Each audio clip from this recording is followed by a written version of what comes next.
Good morning बच्चों। आज हम लोग ज्योग्राफी का न्यू चैप्टर मानव संसाधन यानी ह्यूमन रिसोर्सेज के बारे में पढ़ेंगे। तो ह्यूमन रिसोर्सेज जो मानव संसाधन है यह पृथ्वी की विभिन्न भागों में फैले हुए हैं, क्योंकि मानव आज हम देखते हैं पृथ्वी का जो 7 महादेश है, 7 महादेश में से अंटार्कटिका को छोड़कर लगभग सभी महादेशों में लोगों का निवास है। ठीक है, तो उसी मानव के द्वारा हम लोग किस प्रकार और किस तरह से जो हम लोग अपना एक्टिविटी करते हैं, अपना दैनिक जीवन यापन के लिए या समाज के विकास के लिए हम लोग किस तरह से प्राकृतिक संसाधनों की सहायता से हम अपने मानव जाति के विकास की ओर अग्रसर रहते हैं, उसी से रिलेटेड हम लोग आज इस चैप्टर मानव संसाधन यानी ह्यूमन रिसोर्सेज में पढ़ने वाले हैं। ठीक है, तो देखो याद रखने जो नए शब्द जनसंख्या का वितरण। तो आज हम लोग देखते हैं जनसंख्या का जो वितरण संपूर्ण पृथ्वी में जिस भाग में भी लैंड वाले हैं, और वैसे यहाँ पर जहाँ पर कंडीशन है, जहाँ पर आदमी रहने जगह की जमीन है, वैसे जगह में आज आदमी निवास कर रहा है, लोग निवास कर रहे हैं। ठीक है, तो देखो जनसंख्या का वितरण का अर्थ होता है पृथ्वी पर रहने वाले लोगों का प्रतिरूप। तो देखो पृथ्वी का जो हम लोग जानते हैं कि 3/4 जल तथा 1/4 लैंड है। उस 1/4 लैंड में से जितने भी जमीन है उनमें से उस जमीन को 7 महादेशों में बांटा गया है। उसमें से अंटार्कटिका को छोड़कर बाकी 6 महादेशों में क्या है, लोग पाए जाते हैं। तो जनसंख्या का वितरण यानी पृथ्वी पर रहने वाले लोगों का प्रतिरूप ही जनसंख्या का वितरण कहलाता है। तो जनसंख्या का वितरण क्या है? वितरण बोलने का मतलब उसका बांटा नहीं गया है, स्वतः आदमी अपने आप में ही वहाँ पर निवास करने लगे हैं, उसी को जनसंख्या का वितरण कहा गया है। पृथ्वी पर रहने वाले लोगों का प्रतिरूप, जिस भाग में पृथ्वी में लोग पाए जाते हैं वह जनसंख्या के वितरण का एक प्रतिरूप है। जनसंख्या का औसत घनत्व, तो देखो औसत जो एवरेज डेंसिटी होता है जनसंख्या का प्रति इकाई क्षेत्रफल या प्रति वर्ग किलोमीटर में रहने वाले लोगों को, यानी 1 वर्ग किलोमीटर में रहने वाले लोगों की संख्या को क्या कहते हैं, जनसंख्या का औसत घनत्व कहते हैं। यानी 1 किलोमीटर लंबा और 1 किलोमीटर चौड़ा है, दोनों के बीच वैसे क्षेत्र में रहने वाले लोगों की संख्या को ही हम लोग क्या कहते हैं, औसत घनत्व। इसे जनसंख्या का औसत घनत्व कहा जाता है। जैसे हम लोग मैथ में पढ़ते हैं कि वर्ग का क्षेत्रफल, ठीक है, वर्ग का क्षेत्रफल तो लंबाई गुना चौड़ाई यानी लेंथ इंटू ब्रेथ, जानते हैं ना, तो उसका जमीन का स्क्वायर क्षेत्रफल निकलता है। ठीक है, यानी एरिया निकलता है। उसी तरह से उस एरिया में यानी उस पर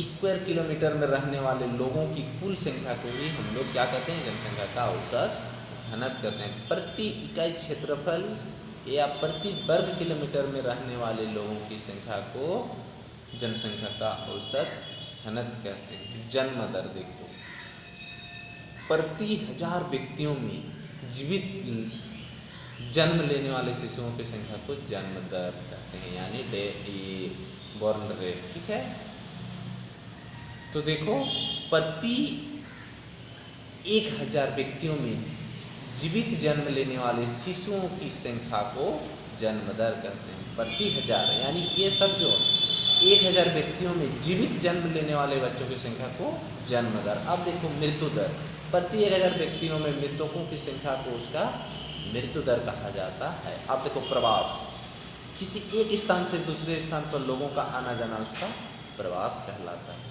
ठीक है, किसी एक स्थान से दूसरे स्थान पर लोगों का आना जाना यानी जो आवागमन, एक स्थान से दूसरे स्थान लोगों का जो आवागमन होता है, आना जाना होता है, उसे हम लोग प्रवास कहते हैं। ठीक है, जनसंख्या की प्राकृतिक वृद्धि दर।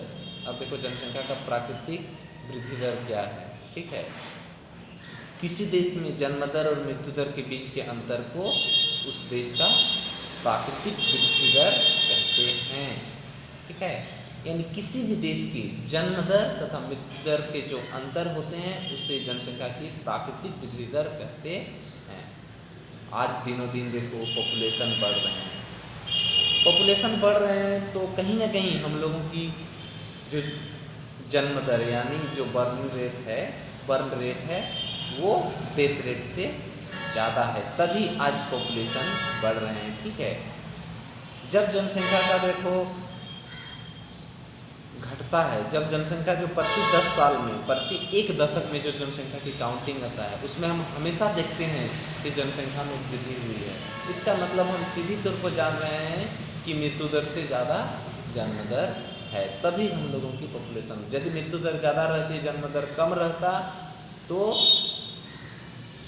उससे क्या होता, जनसंख्या की वृद्धि होगी नहीं बल्कि वृद्धि घटेगी। ठीक है, तो जनसंख्या की प्राकृतिक वृद्धि दर का देखो सिंपल सा डेफिनेशन है, जन्म दर और मृत्यु दर के बीच के अंतर को जनसंख्या का प्राकृतिक वृद्धि दर कहते हैं। ठीक है, अब देखो आयु संगठन, जनसंख्या का विभिन्न आयु वर्गों में विभाजन, इसको हम लोग आयु संगठन करते हैं। यानी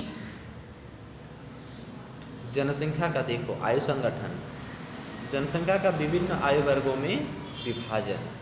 हम देखते हैं जनसंख्या को विभिन्न आयु वर्गों में विभाजन का अर्थ क्या होता है, आयु संगठन, जनसंख्या का विभिन्न आयु वर्गों में विभाजन, मतलब 0 से 5, 5 से 10 इस तरह से करते, या तो 0 से 14, 10 से 15 या 15 से 25, इस तरह से अलग अलग सबसे एक जुआ वर्ग को, मतलब सबसे पहले बच्चा चाइल्डहुड में रखते हैं, उसके बाद थोड़ा सा जो होते हैं, ठीक है, तो उसको 5 से 10, उसके बाद 10 से 15, इस तरह से जो विभिन्न वर्गों के जो लोगों को विभाजन करते हैं। छोटे बच्चों को बिलो 5 ईयर कितना है, फिर एबव 5 to 20 कितना है, 20 से 30 के बीच कितना है, 30 से 50 के बीच में कितना है, इस तरह से एक निश्चित उम्र के लोगों के का जो अलग अलग कैटेगरी बनाया गया है वो क्या कहलाता है, आयु संगठन कहलाता है। यानी जनसंख्या के विभिन्न आयु वर्गों में विभाजन करना, कुछ को वृद्ध में घोषित करना, जिसका 60 साल से प्लस है उसको वृद्ध घोषित करना, बिलो जो बिलो क्या होता है 60, उसको हम लोग बोलते हैं, पूरा वृद्धित नहीं कहते हैं उसको, अपर किशोर अवस्था या तो उसको अपर किशोर अवस्था उसको कह सकते हैं हम लोग। ठीक है, तो आयु संगठन में हम लोग बेसिक तौर पर जानते हैं कि जनसंख्या का विभिन्न आयु वर्गों में विभाजन। ठीक है, विभिन्न आयु वर्गों में शिशु को अलग, जुआ को अलग, जुआ से एवं उसको अलग अलग उसको कैटेगरी में रखा गया है। विभिन्न आयु वर्गों के रूप में बंटवारा करना ही आयु संगठन कहलाता है। ठीक है, उसके बाद देखो आयु संभाविता, किसी व्यक्ति की औसत जीवन अवधि। ठीक है, उसको किसी व्यक्ति की औसत जीवन अवधि उसका आयु संभाविता कहलाता है। ठीक है, यानी औसत जीवन वृद्धि, किसी व्यक्ति की औसत जीवन वृद्धि ही आयु संभाविता कहा जाता है। उसके बाद देखो लिंग अनुपात, प्रति 1000 पुरुषों में स्त्रियों की संख्या को उसका लिंग अनुपात कहा जाता है। ठीक है, प्रति 1000 पुरुषों में कितना महिला हैं उसको हम लोग उसका लिंग अनुपात कहते हैं। अब देखो अप्रवास, किसी देश में लोगों का आना अप्रवास कहलाता है। किसी देश में लोगों का आना, किसी देश में लोगों का आना अप्रवास कहलाता है। अब देखो उत्प्रवास, किसी देश से लोगों का बाहर चला जाना उत्प्रवास कहलाता है। आप्रवास और यहाँ है देखो किसी दूसरे देश से अपना देश आना, यानी किसी दूसरे देश से लोग किसी दूसरा देश चले जाना क्या कहलाता है, आप्रवास कहलाता है। और अपने देश से लोगों का किसी बाहर देश में जाना क्या कहलाता है, उत्प्रवास कहलाता है। ठीक है, अप्रवास और उत्प्रवास, किसी देश से लोगों का आना, किसी देश से लोगों का आना आप्रवास, और अपने देश से दूसरे देशों में लोगों का जाना उत्प्रवास कहा जाता है। तो चलो देखते हैं।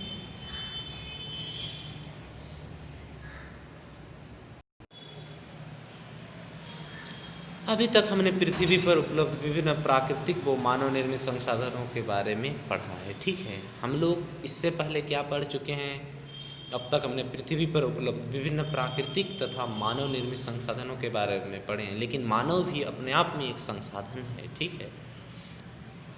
ठीक है, तो हम लोग प्राकृतिक और मानव निर्मित संसाधनों के जो प्रकृति प्रदत्त है उसे हम लोग प्राकृतिक संसाधन कहते हैं। मानव द्वारा जो निर्मित किए गए संसाधन है जिसका हम लोग अपने दैनिक जीवन में यूज करते हैं उससे हम लोग मानव निर्मित संसाधन कहते हैं, ठीक है। जो प्रकृति प्रदत्त है, जो प्रकृति में पहले से उपलब्ध हैं उसे हम लोग प्राकृतिक संसाधन कहते हैं। यानी मानव अपनी आवश्यकताओं की पूर्ति के लिए प्रकृति प्रदत्त संसाधनों का प्रयोग करता है, उसे हम लोग प्राकृतिक संसाधन कहते हैं। और मानव निर्मित, मानव अपनी आवश्यकताओं की पूर्ति के लिए विभिन्न सामानों का यानी विभिन्न संसाधनों का निर्माण करते हैं, उससे हम लोग मानव निर्मित संसाधन कहते हैं, ठीक है। तो दोनों के बारे में पढ़ चुके हैं। हम यह भी जानते हैं कि मानव ही विभिन्न प्राकृतिक संसाधनों को मूल्यवान संसाधनों में परिवर्तित करता है। तो हम क्या करते हैं, जो कुछ भी हम जो कुछ भी हम मानव निर्मित संसाधन बनाते हैं तो कहीं ना कहीं प्राकृतिक संसाधनों का उपयोग करके ही हम लोग मानव निर्मित संसाधन बनाते हैं, जो मानव निर्मित संसाधन कहलाते हैं। देखो, मानव ही विभिन्न प्राकृतिक संसाधनों को मूल्यवान संसाधनों में परिवर्तित करता है, ठीक है। तो प्राकृतिक संसाधनों को मानव निर्मित में परिवर्तित करना ही मानव निर्मित संसाधन कहलाता है, जो तुम लोगों को बता चुके पहले भी, ठीक है। मनुष्य प्रकृति का सबसे अच्छा उपयोग तभी कर सकते हैं जब उनके पास ऐसा करने का ज्ञान, ठीक है। क्या कर सकता है? देखो, मनुष्य प्रकृति का सबसे अच्छा उपयोग तभी कर सकते हैं जब उनके पास ऐसा करने का क्या है? ज्ञान होना चाहिए, कौशल होना चाहिए, नॉलेज होना चाहिए, कौशल, कार्य करने की क्षमता होनी चाहिए, ठीक है, दक्षता प्राप्त होनी चाहिए तथा प्रौद्योगिकी उपलब्ध होता है, टेक्निक, ठीक है। इसीलिए मानव स्वयं भी एक विशेष प्रकार का संसाधन माना जाता है, क्योंकि मानव ही कोई भी प्राकृतिक संसाधन का उपयोग करके उसको विभिन्न मानव निर्मित संसाधनों का निर्माण करते हैं। किंतु किसी देश के मानव संसाधन की जगह उनकी संख्या से अधिक महत्वपूर्ण है, ठीक है। ऐसा नहीं है कि किसी देश में बहुत ज़्यादा जनसंख्या है तो उस देश में मानव संसाधन का विकास हुआ है, नहीं। यदि किसी देश में जनसंख्या कम भी है लेकिन उस देश के लोगों का यदि दक्षता, कौशल, ज्ञान और टेक्नोलॉजी में बहुत आगे हैं तो वह मानव संसाधन, जिस देश में जनसंख्या अधिक है उस देश के मानव संसाधन से अग्रसर माना जाता है, ठीक है। तो उसकी योग्यता उसकी संख्या से अधिक महत्वपूर्ण होते हैं। ज़्यादा संख्या होने से ही उसकी योग्यता को साबित नहीं कर सकते। किसी व्यक्ति की योग्यता का अर्थ है उसका ज्ञान और कौशल, प्रौद्योगिकी विकास, संसाधनों को विकसित करने की दक्षता, स्तर, ठीक है। किस प्रकार प्राकृतिक संसाधनों की मतलब वो दक्षता यानी उसको किस तरह से वो डेवलप कर सकते हैं मानव निर्मित, वो उसकी दक्षता को बताता है। कोई भी देश अधिक जनसंख्या के कारण धनवान या समृद्ध नहीं होता है। इतना याद रखोगे, कोई भी देश जनसंख्या की यानी पॉपुलेशन के अधिक होने से वह देश क्या धनवान या समृद्ध नहीं हो सकता, बल्कि वह वहाँ के निवासियों की शिक्षा, बौद्धिकता, कार्यक्षमता, प्रौद्योगिकी उन्नति तथा उनकी आकांक्षाओं के कारण धनवान होते हैं। तो ये सब होना जरूरी है। ऐसा नहीं है कि जिस देश में जनसंख्या है उस देश में बहुत ज़्यादा विकास हो गया है या तो उसको विकासशील या विकसित देशों में गिनती किया जाता है, ठीक है। जिस देश में, ठीक है, शिक्षा, बौद्धिकता, कार्यक्षमता, प्रौद्योगिकी उन्नति तथा उनके आकांक्षा होती है उसी देश को धनवान तथा विकसित देशों में काउंट किया गया है। देखो, आज हम लोगों का देश क्या है? विकासशील है, ना कि विकसित, ठीक है। विकास की ओर अग्रसर है, जिसको हम लोग विकासशील देश कहते हैं। आज देखते हैं तो चीन के बाद विश्व में दूसरा सबसे ज़्यादा जनसंख्या पाए जाने वाले देश हैं। हालांकि चीन जनसंख्या अधिक होने के कारण भी वो एक विकसित देशों में काउंट रखा गया है, क्योंकि वहाँ का जनसंख्या अधिक होने के साथ साथ वहाँ की कार्य क्षमता, दक्षता, ज्ञान में भी वो लोग आगे हैं, ठीक है। और जैसे कार्यशैली तथा कार्य करने का एक जुनून, ये सब को देखते हुए चीन आज बहुत आगे निकल गया है, ठीक है। लेकिन उसके अकॉर्डिंग तो भारत को भी विकसित होना चाहिए था, लेकिन भारत में शिक्षा, गरीबी, बौद्धिकता की कमी, कार्यक्षमता की कमी, प्रौद्योगिकी की कमी, शिक्षा की कमी के कारण आज हमारा देश विकसित नहीं हो पाया है। तो हम सबको यह तय करना पड़ेगा कि हम अच्छे ढंग से यदि सब कुछ अपना ज्ञान प्राप्त करेंगे, आने वाला दिन में हमारे देश के विकास में हम भी अपना योगदान दे सकते हैं। ठीक है। अब देखो जनसंख्या का वितरण है। जनसंख्या का वितरण, जिस प्रकार पृथ्वी पर अन्य संसाधनों का असमान वितरण है, हम सब जानते हैं कि पृथ्वी के विभिन्न भागों में जो भी संसाधन हम लोग खनिज संसाधन प्राप्त करते हैं, क्या सभी क्षेत्र में समान मात्रा में पाए जाते हैं? नहीं। उसी प्रकार जनसंख्या भी प्रत्येक भाग में क्या है, असमान पाए जाते हैं। ठीक है। जनसंख्या का वितरण क्या है, असमान है। उसी प्रकार विश्व के अलग अलग भागों में लोगों की संख्या विभिन्नता पाई जाती है। बोलचाल, रहन सहन, रंग भेद, रीति रिवाज सब कुछ भिन्न है। धार्मिक रीति रिवाज, सांस्कृतिक रीति रिवाज, ठीक है, सब जैसे जहाँ तक कि उसकी हाइट की बात होती है, ऊंचाई की बात होती है, कलर की बात होती है, सब कुछ भिन्नता पाई जाती है।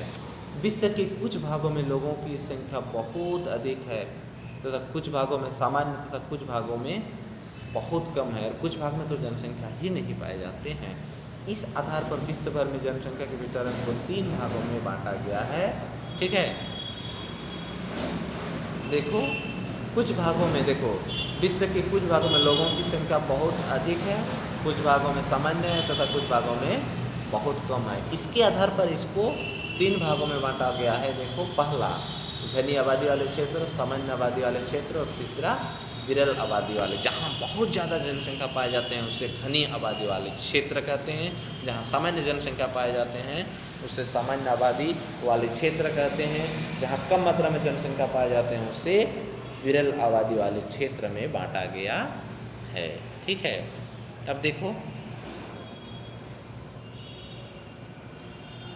पूर्वी एवं दक्षिण पूर्वी एशिया, देखो विश्व के मानचित्र में तुम लोग देख सकते हो पूर्वी, ठीक है, विश्व के मानचित्र का जो पूर्वी भाग तथा दक्षिण पूर्वी एशिया में जैसे चीन, Japan, Korea, Philippines, Bharat, Pakistan और बांग्लादेश घनी आबादी वाले क्षेत्र हैं। घनी आबादी वाले क्षेत्र में कौन कौन से देश आते हैं? देखो, घनी आबादी वाले क्षेत्र क्या है, एशिया के पूर्वी तथा दक्षिणी पूर्वी भाग में पाए जाने वाले जितने भी देश हैं उन सभी देशों में देखो इतने सारे देश आते हैं घनी आबादी वाले देश, जैसे चीन, Japan, Korea, Philippines, Bharat, Pakistan और बांग्लादेश। इसको घनी आबादी वाले क्षेत्र या देश कहा जाता है। तो एशिया के किस भाग में? एशिया के पूर्वी तथा दक्षिणी पूर्व भाग में जितने भी देश पाए जाते हैं उनमें से सभी का नाम दिया हुआ है। ठीक है। ये सब क्या है? घनी आबादी वाले क्षेत्र के देश कहलाते हैं। इस प्रकार पश्चिमी यूरोप में इंग्लैंड, ये तो एशिया की बात हुआ, ठीक है। इस प्रकार पश्चिमी यूरोप में England, Netherlands, Belgium, France, Ukraine और यूरोपीय रूस में भी जनसंख्या का अधिकता पाई जाती है, या तो जनसंख्या की घनत्व अधिक पाई जाती है। पूर्वी तथा मध्य उत्तरी, ठीक है। अब यहाँ देखो, पूर्वी और मध्य उत्तरी अमेरिका में अमेरिका के झील वाले क्षेत्र में कनाडा घनी आबादी वाले क्षेत्र के अंतर्गत आते हैं। तो एशिया के पूर्वी तथा दक्षिण पूर्वी एशिया में जो कुछ देश पाए जाते हैं तुम लोग को पहले ही बता दिए, ठीक है। तथा पश्चिमी यूरोप में देखो, अब देखो पश्चिमी यूरोप वाले देश ये सब हैं, ये है पश्चिमी यूरोप वाले देश। फिर देखो पूर्वी तथा मध्य उत्तरी अमेरिका, पूर्वी तथा मध्य अमेरिका के झील वाले क्षेत्र जिसमें कनाडा घनी आबादी वाले क्षेत्र के अंतर्गत आते हैं। ठीक है। अब हम लोग देखते हैं दक्षिणी रूस, मध्य अमेरिका, मध्य चीन, दक्षिण अफ्रीका, अर्जेंटीना, भारत के दक्षिणी पठार में सामान्य आबादी वाले क्षेत्र हैं। तो इसको देखो सामान्य आबादी वाले क्षेत्र में रखा गया है। जहाँ घनी जनसंख्या पाए जाते हैं उस क्षेत्र को भी यहाँ पर देखो कुछ कुछ देश दिया हुआ है, ठीक है। और ये जो हम लोग देखते हैं अभी सामान्य आबादी वाले क्षेत्र में से भारत का भी जो हम लोगों का दक्षिणी पठार सामान्य आबादी वाले क्षेत्र के अंतर्गत आते हैं, ठीक है। तो मध्य अमेरिका, मध्य चीन, दक्षिण अफ्रीका, अर्जेंटीना भारत के दक्षिणी पठार सामान्य तो क्या सामान्य आबादी वाले क्षेत्र हैं। अब हम लोग देखते हैं सहारा जो अफ्रीका में है, कालाहारी, थार, वो ऑस्ट्रेलिया के मरू प्रदेश, दक्षिण अमेरिका के अमेजन घाटी क्षेत्र, अफ्रीका की जायरे घाटी, हिमालय के पर्वतीय क्षेत्र की जनसंख्या बहुत कम है।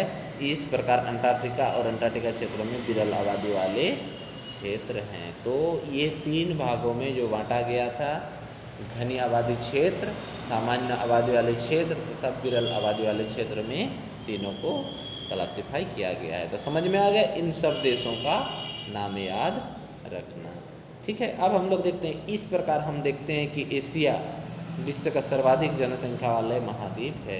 विश्व का सर्वाधिक जनसंख्या किस महाद्वीप में पाए जाते हैं? तो याद रखना एशिया, जहाँ चीन और भारत सर्वाधिक सघन जनसंख्या वाले देश हैं। एशिया में चीन और भारत आते हैं और बहुत सारे देश हैं, लेकिन चीन और भारत 2 एक ऐसे देश हैं जिसमें बहुत ज़्यादा संख्या में जनसंख्या पाए जाते हैं। अब देखो, विश्व के 10 अधिक आबादी वाले देशों में जनसंख्या विश्व की कुल जनसंख्या का 60% है। विश्व की टोटल जनसंख्या का, यहाँ क्या बोला है देखो, विश्व के 10 अधिक आबादी वाले देशों में जनसंख्या विश्व की कुल जनसंख्या का 60% है। सिर्फ 10 ही देश, विश्व के टोटल जो 7 अरब के आसपास जनसंख्या है, ठीक है, उसका 60% ये 10 देश कवरेज कर लेता है। ये देश हैं चीन, भारत, संयुक्त राज्य America, Indonesia, Brazil, Pakistan, Bangladesh, रूस और नाइजीरिया।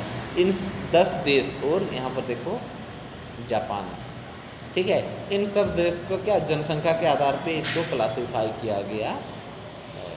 अब देखो यहाँ पर स्मरणीय बिंदु में कुछ, पृथ्वी की सतह पर लोगों का फैलाव, अर्थात पृथ्वी की, ध्यान से देखो, या पृथ्वी के किस भाग में कितने लोग रहते हैं, जनसंख्या वितरण का प्रतिरूप कहलाता है। तो ये देखो प्रतिरूप का डेफिनेशन क्या है, जनसंख्या वितरण का प्रतिरूप कहलाता है। पृथ्वी की सतह पर लोगों का फैलाव अर्थात पृथ्वी के किसी भाग में कितने लोग रहते हैं, उससे उसका जनसंख्या वितरण का प्रतिरूप कहते हैं। क्या आप जानते हैं, यहाँ भी देखो कुछ दिया हुआ है, पृथ्वी की उत्तरी गोलार्ध के महाद्वीपों में, पृथ्वी के उत्तरी गोलार्ध के महाद्वीपों में विश्व की कितने प्रतिशत, 90% से अधिक जनसंख्या निवास करती है, जबकि शेष 10% जनसंख्या दक्षिणी गोलार्ध के महाद्वीपों में रहती है।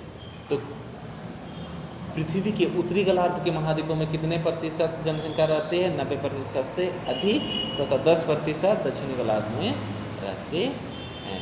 अब यहाँ पर देखो एक पाई चार्ट बनाया हुआ है, ठीक है, इसमें दिया हुआ है देखो सभी देशों का, चीन देखो, भारत देखो, संयुक्त राज्य अमेरिका देखो, और ये जो 10 देश हम लोगों का जो मुख्य रूप से है, इन देशों में देखो जनसंख्या का क्या दिया हुआ है, जनसंख्या वितरण को प्रदर्शित करते का एक वृत्त आरेख। इसको तुम लोग जरूर बना लेना, ठीक है। इसको, ये जो पाई चार्ट बना हुआ है ना जनसंख्या का, जनसंख्या वितरण का जो प्रतिरूप का पाई चार्ट है ये, ठीक है, इसको अच्छा ढंग से कलर करके बना लेना है, ठीक है।